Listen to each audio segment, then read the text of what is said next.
So, sorry to anyone who thinks that the spooky season is over, because we here at Tournament Arc are just getting started. Joining me today are guest Jesse and returning guest Arnav. Let's get into it. So, Halloween in Japan isn't quite what it is here in the West. As far as I'm aware, there's no trick-or-treating, which is usually what you'd associate with the holiday. But no, because of other holidays that celebrate the dead in Japan, Halloween wasn't really a big thing until Tokyo Disneyland held a celebration a while back that introduced it to the culture.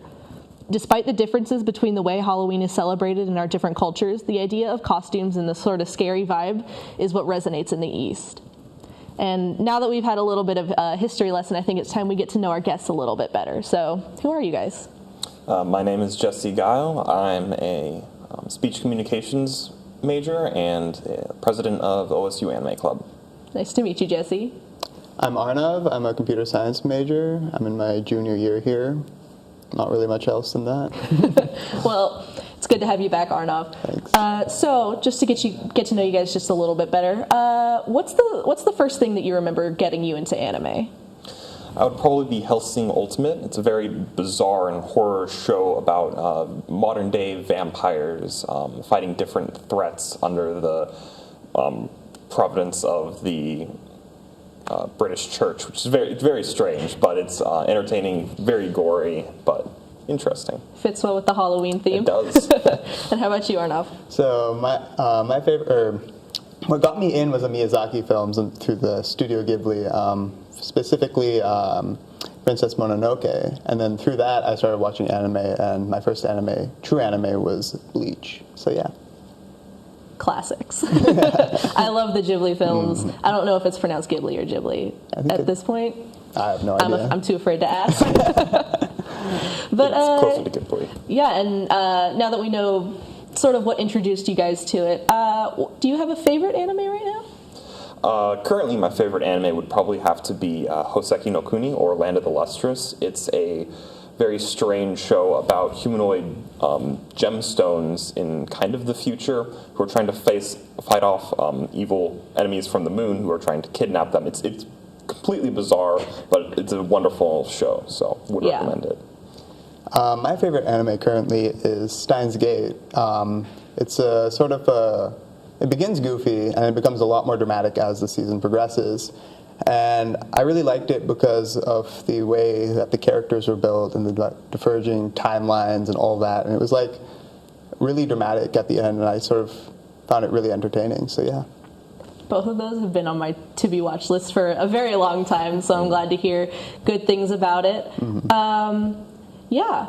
So, what would you say that you really like? Arnav sort of talked about how he liked the characters in Steins Gate and how it sort of plays out. What would you say that you like about Land of the Lustrous? Probably how interesting in the entire first season is about the development and the arc of the main character and how they change throughout the series as it goes on, both physically and mentally, and how they develop and grow. It's very fascinating, and also the heavy themes that are tied with the change that they go through.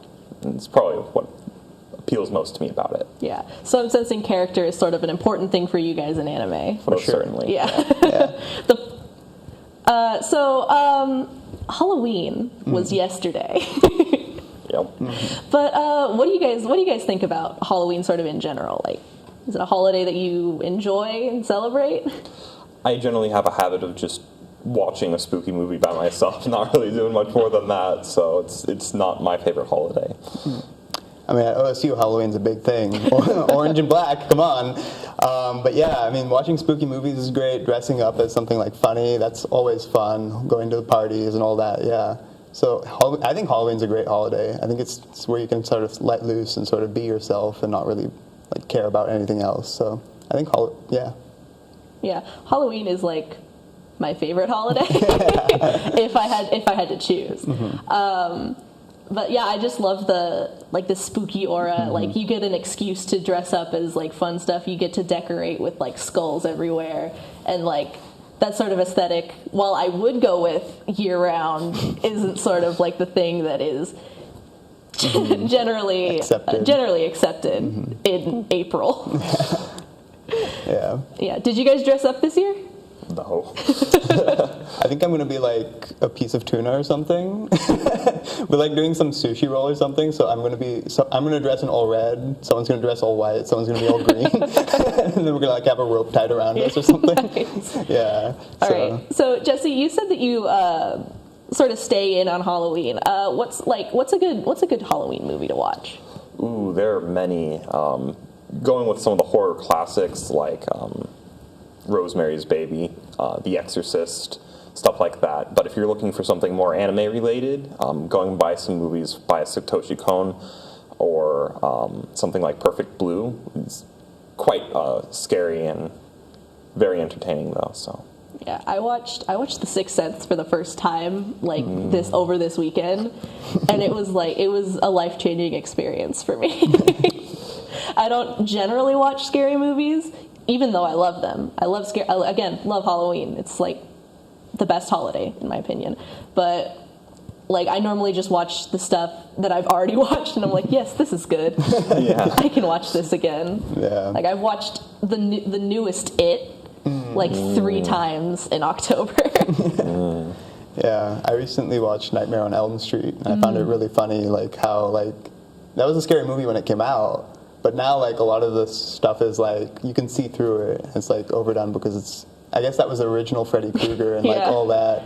So like you sort of see through all the tricks and the prank, or like not the pranks, but the scary jump scares and all. You can see what's happening because the dramatic music starts up, and I guess yeah. Do you guys have like a favorite sort of like scary anime that you watch? Like it doesn't necessarily have to be horror or anything, but just something that really gives you the vibe of like fall time Halloween. I'd probably have to go with Paranoia Agent. That one's a bit darker. Just to warn anyone who'd be going into it, and deals with very heavy and dark themes. So a warning before you go into it, but I think that's probably one of the few good horror animes in my opinion. Okay. Not so much actually. I tend to stay away from like the horror genre as a whole, and so I think anime can be really scary if you want it to be. Because absolutely. They can be animated to be some really crazy stuff. They're not like constrained to human figures or anything. So like that's my 2 cents, I guess. All right. So before we continue any further, I would like to promote the partner of the show, Tournament Arc Seasonal Showdown. It's an online webcast featuring Will Roche and Griffin Thinnell talking about the first episode of some seasonal anime. The first episode of the series, the two check out the fun-loving Transported to Another World anime, That Time I Got Reincarnated as a Slime, and the mysterious, well-written thriller, Rascal Does Not Dream of Bunny Girl Senpai. If you're interested in anime, and I mean you're watching this show, check these guys out on our KBVR YouTube page. And before we jump into it, we're going to take a quick break, but make sure you stay tuned. We're going to be trying something a little bit different today. We'll be right back.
I got a crick in my neck, limp in my step, cramping in my muscles every time I try to flex. But I'm scared.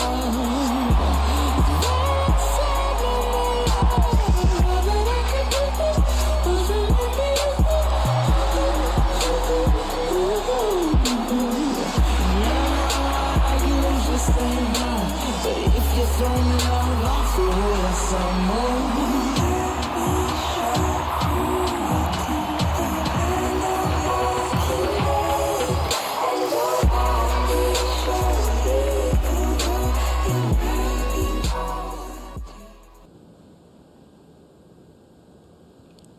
welcome back, everyone.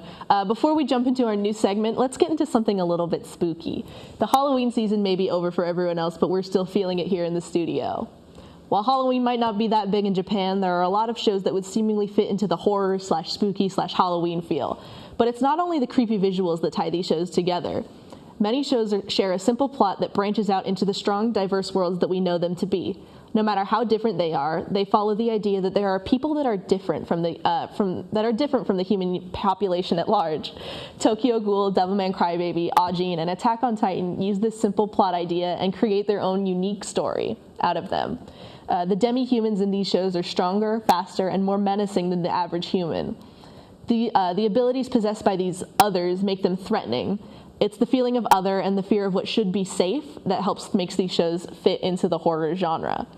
And on that light note, we are, now that we've spoken a bit about the spooky stuff, we're going to play a little bit of a game. It's a bit different than how we've been running the show these past few episodes, but for our Halloween Spectacular, we had our producer Will Roche pick out some characters that we're going to draw. We'll take a short amount of time to draw each character that we're given, and during our next break, we'll have a judge determine the winner of the game, and that will be announced once we come back. So, Arnav, we're going to start with you. All right. I'm not going to be too impressive. You have your paper, you have your pick of pens, 2 blues and a black. Go ahead, whatever your heart desires. Boy. Your character is on screen right now. Okay. Looks like you were drawing. I'm going to be really good at stick figures. All right.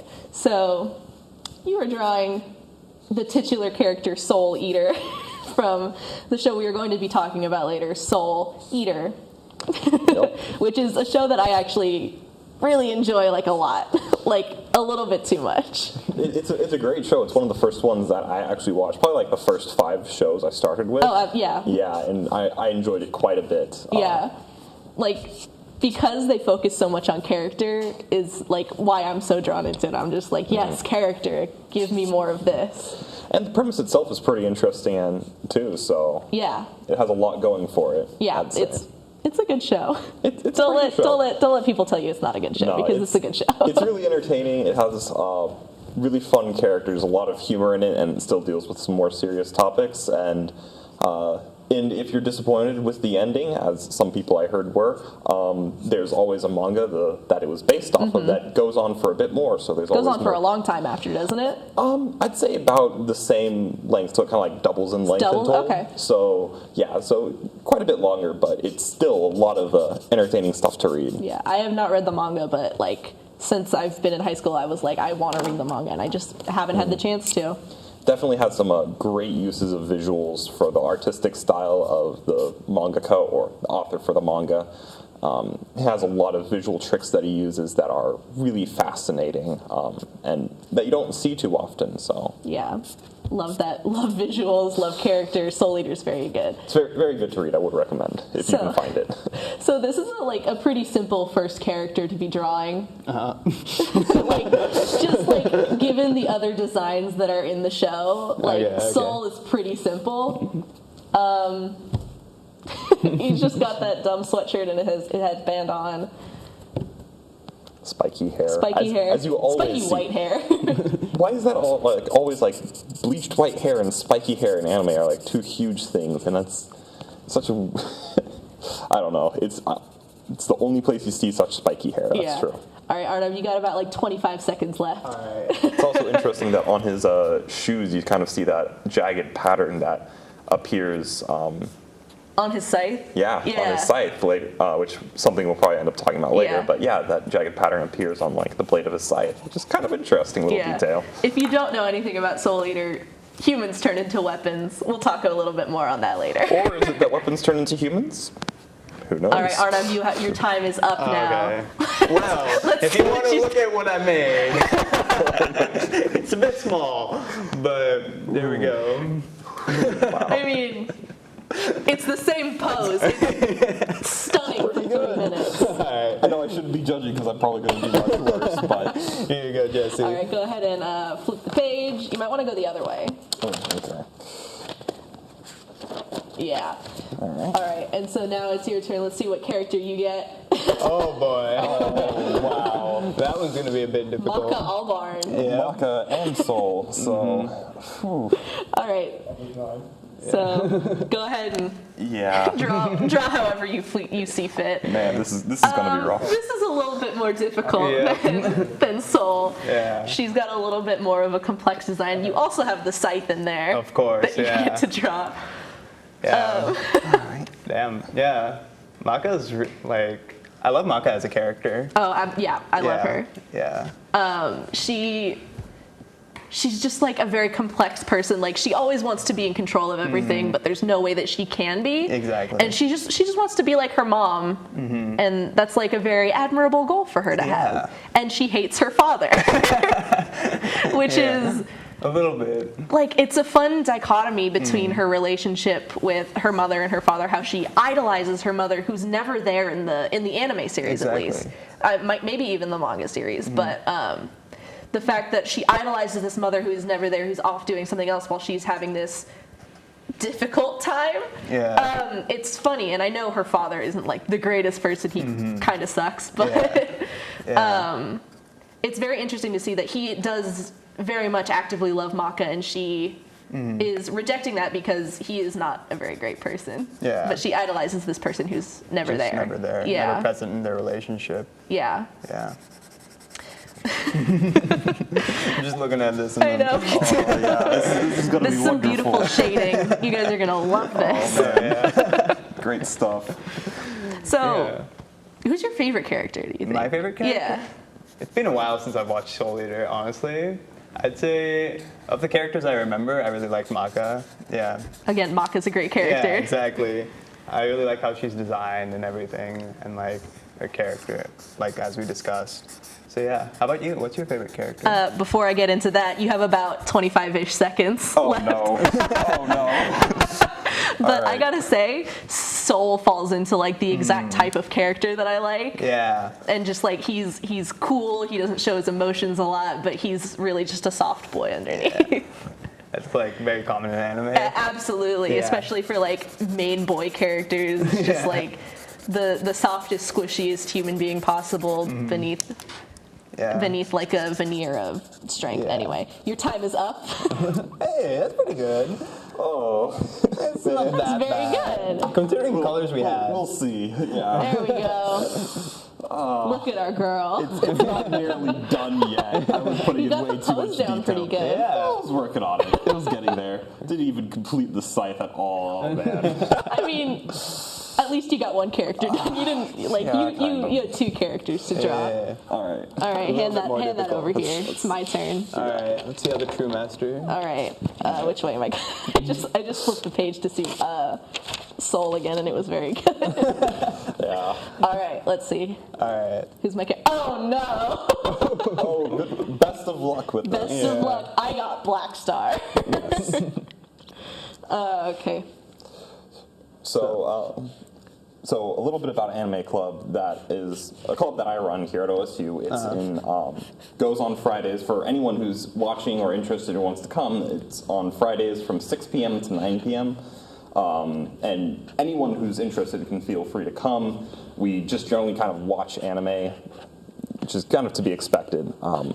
We watch it, we talk about it, we chat around and joke. We try to show a large variety of shows, so anyone who's interested can have something that they'd find interesting, whether it's romance, action and adventure, comedy, even more kind of surreal stuff. So if you're interested, Owen 101, you don't really have to sign up online or anything, and just feel free to show up, introduce yourself to me. I'll probably be in the front of the room, and yeah.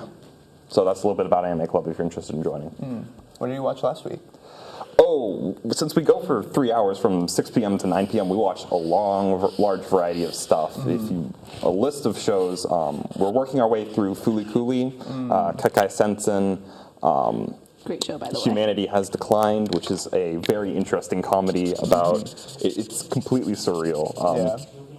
And a large variety of other shows. But if you want to see more about what we'll be watching, feel free to join us. How many people typically come? Like, It really varies from day to day, but and also from week to week. During midterms, it's usually the least amount of people we get. It's also around finals week, but we also do have a movie night every week 10, so feel free to join for those. But we usually watch one or two movies. But generally, we have between 6 and 12 people show up. Okay, that's a good group. Yeah, it's a good size, and we usually also have conversations with each other about the shows we're watching while we're watching them. So, Anything really interesting that you've learned, or not so much educational, more either making fun of it or trying to point out little things that kind of make it more interesting. We've also been doing this thing where the last show that we watch is a show that I present a concept or a question with that's related to the show in general,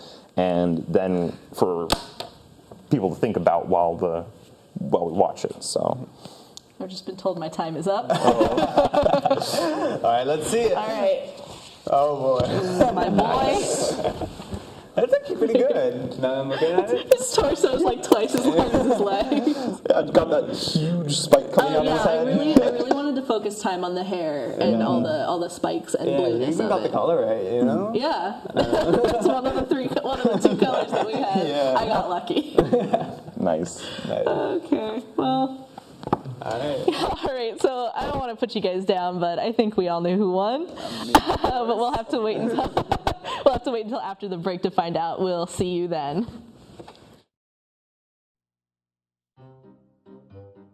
You think getting dumped by text is harsh?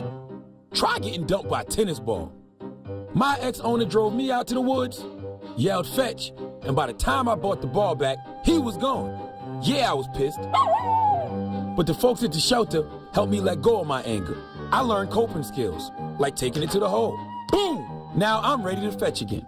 But how about I throw and you run and get it?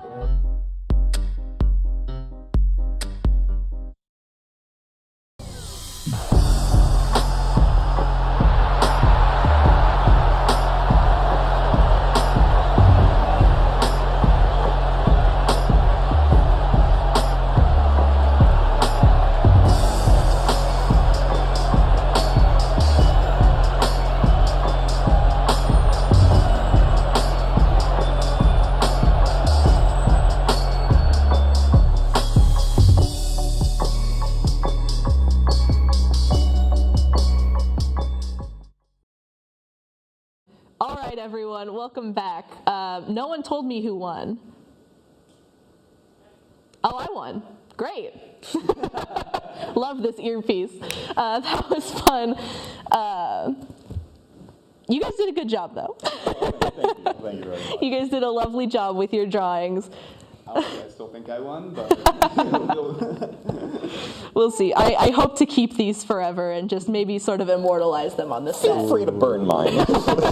Your Mako with no face. Oh, man. Yeah. All right, so that was fun, but let's get into what we're really here to talk about. That's right, our show today is Soul Eater. It's an anime full of spooky themes and motifs that draw from the idea of souls, witches, and monsters, which makes it the perfect Halloween topic.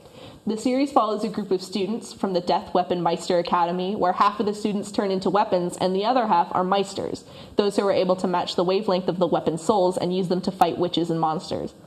I'm sure you can see from the clips that the dark visual themes also add to the creepy mood.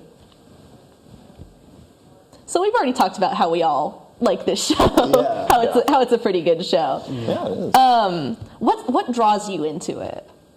I really like how the characters are animated and like how they're drawn. I like how they're cartoony and that contrasts with like the dark themes that are present in the show. I think it really draws me in further. Yeah, that's like one of my favorite things, like the very silly style that they're drawn in. It gives a lot of room to like work well with the animation, but also like do some really creepy stuff with the darker themes that they do delve into. I think the thing that I like best about it is how like well fleshed out the characters are. That I know we're talking about characters again, but it really is one of the greatest strengths of the show, in my opinion. The fact that they're so versatile. You can throw them in gag situations and making jokes and comedic little bits, and it works really well. But you can also put them into more serious and deeper topics and more tense situations, and they still work well. You find it believable and engaging still, so that's probably one of the things that I like about it the most. Yeah, absolutely. Character, like we've talked about this, the character is just so important to the show at large, and that sort of leads me into my next question. A main point of the show is that the better that partners resonate with each other, the more powerful they become. How do you think this is beneficial to the story? I think it makes the story a little bit more believable. Instead of just like powering up off random like soul collections or things like that, you sort of power up because you become closer to someone and like what you're using. So I think it's like resonates with real life as well. A lot of the time you are supported by people and their connections with you.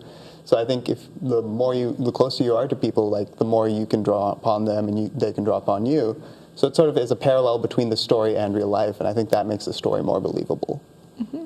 Also, from a narrative perspective, like from more like writing perspective, it's interesting because it allows for a way for character development to be directly tied to power levels in like the series. So to face the stronger foes and the more dangerous opponents, the characters have to grow and develop and realize aspects about themselves, their identity, and their close friends and each other. And I think that tied together is very clever and very good writing in the story. So yeah, absolutely. The way that like character development is like tied into the story, like it doesn't just happen like in a filler episode or something. The way that you actually need to understand the way the characters work in order to see how they like progress throughout the series is just a fantastic medium to tell the story that the author is telling.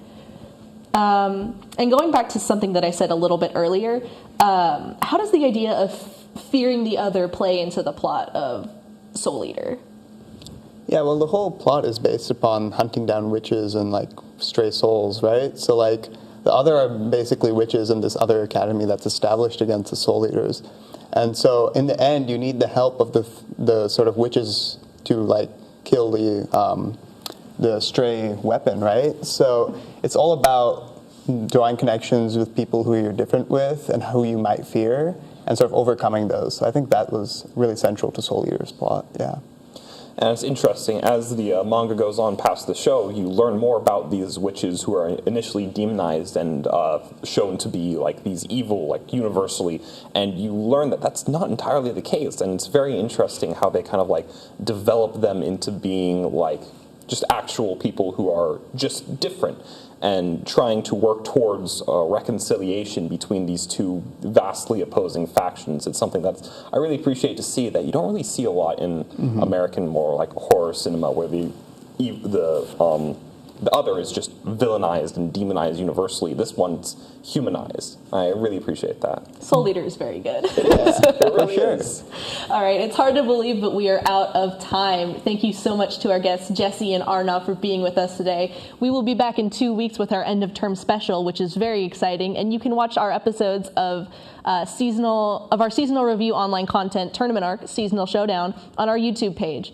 As always, I'm Maddie Ko, and we are on to the next round. After all, it's a tournament arc. Good night, everybody.